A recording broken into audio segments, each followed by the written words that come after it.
Uy, may pa-treat si Mami. Bakit kaya? Hello mga beshi, this is your beshi dog, Nana. Ayun nga mga beshi, story time lang tayo.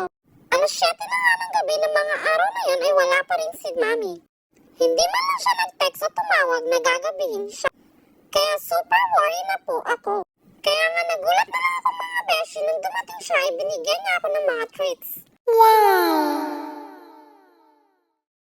Ako naman dahil sa sobrang gutom ko na ay kinuha ko na rin ang treats. Ako pa ba ang aayang? Siyempre favorite ko to, no? Yeah! Ang hindi ko lang nagawa ng mga beshi ay ang amuyin siya.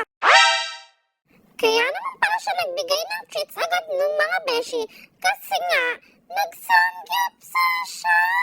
Oh no! At eto na nga ang ebidensya mga beshi. O diba mga beshi, basta pagkain yan si Mami ko, wala yan pinapalagpas. Lang mga beshi, sana nag-enjoy kayo. Thank you for watching. Bye-bye!